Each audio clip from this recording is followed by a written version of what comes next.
It is exactly 10 o'clock, but we're going to be squeezing in one more very important interview this morning regarding the situation of another building fire in downtown Johannesburg.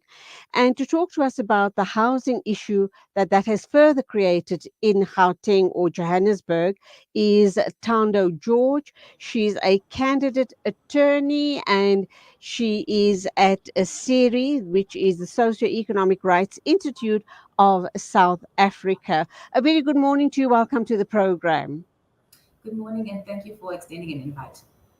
Lovely to have you here. You know, what I find so sad about the situation is had it been an electrical fault or, some sort of an infrastructure situation that had caused the fire, I would once again have lashed out at government for not maintaining the buildings and infrastructure in and around Johannesburg. But in this situation, very sadly, it seems that a 30-year-old woman who had started the fire following a domestic dispute. She now faces murder charges over the incident at the illegally occupied building. So there are really two issues we're looking at here: buildings that are not well maintained, illegally occupied, and an issue that, where a fire was started deliberately. And this further impacts on the housing crisis in Johannesburg. Yes, that is correct.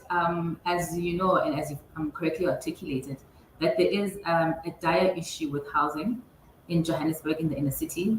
Also, the state of the buildings. So the current buildings that are being occupied, you find that they aren't suitable for habitation. They do not have access to basic services, and you find that they really are a disaster waiting to happen. But as you rightfully pointed out, that in this instance, it was a domestic dispute. So going forward, I do know that when we had the previous fire, I think that was in Albert Street, also downtown Johannesburg, over 70 people lost their lives.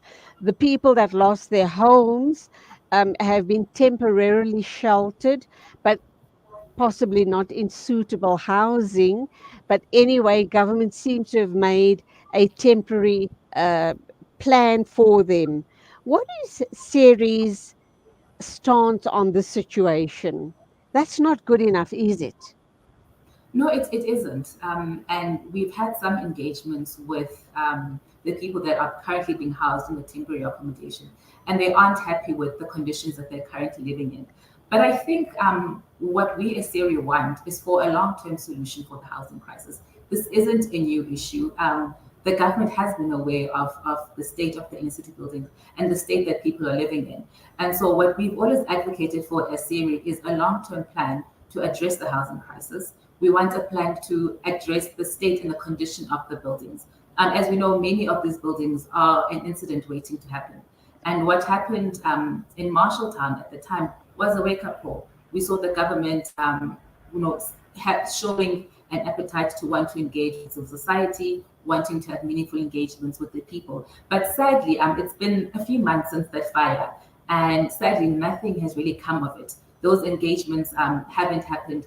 And it just seems that when an incident like this happens, we are all shocked that the whole country is at a standstill. But unfortunately, the people that are impacted by that moment carry on with those scars. They carry on living in those conditions, and nothing seems to materialize. And there are no proactive efforts made by the government to ensure that these incidents don't happen. Because we don't want a situation where the government only responds one incident at a time, because unfortunately we will continue to lose lives if that is the matter. What we want is for the government to have a plan for the inner city, to have a plan for the current buildings, and to also work and develop more buildings that are in the inner city, because that is where the economic hub is, that is where people work, but also to ensure that the housing that is made available is affordable to the poor people living in the inner city.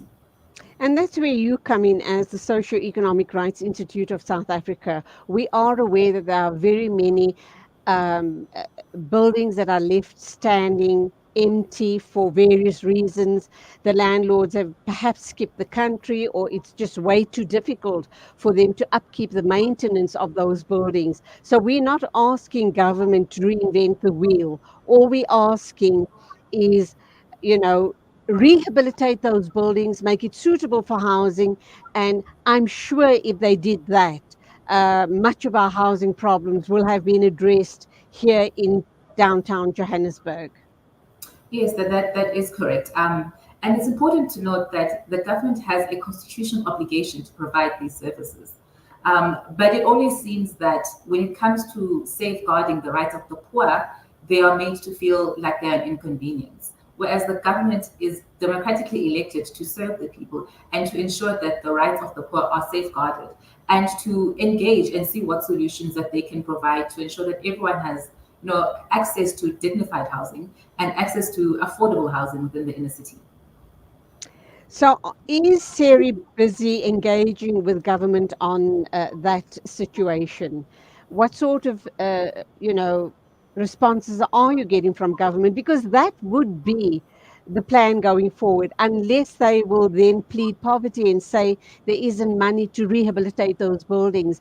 I mean, if they go in with that strategy, it's not a situation of acquiring more land, starting a building from scratch, and situations such as those.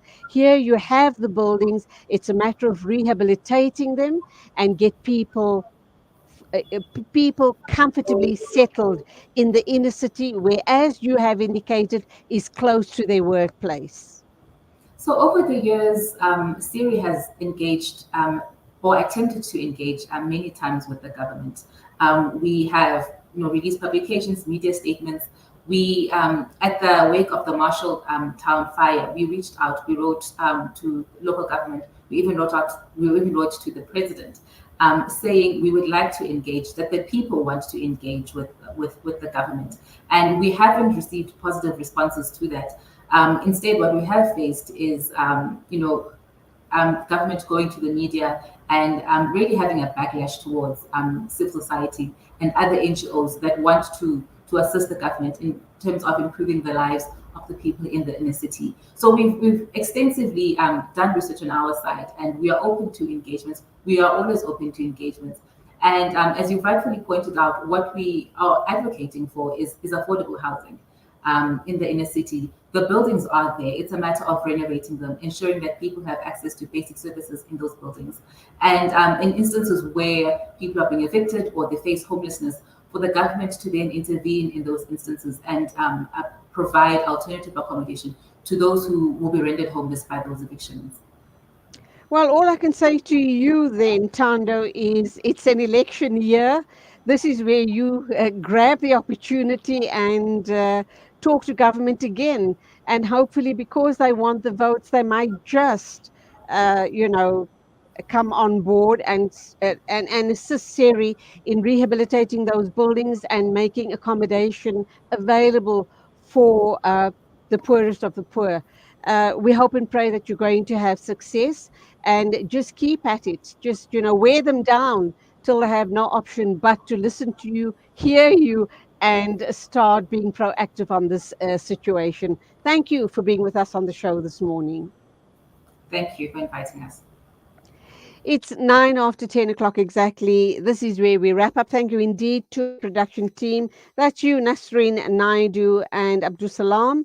Till tomorrow morning at the same time. It is in fact Tuesday morning. So tomorrow you'll be joined by Salailo Makwadiri. No doubt he has something very interesting lined up for the day for you right here on News and Views on Salam Media. From me till Monday morning next week, as always, take care. And it is Assalamu alaikum and Khuda Hafiz.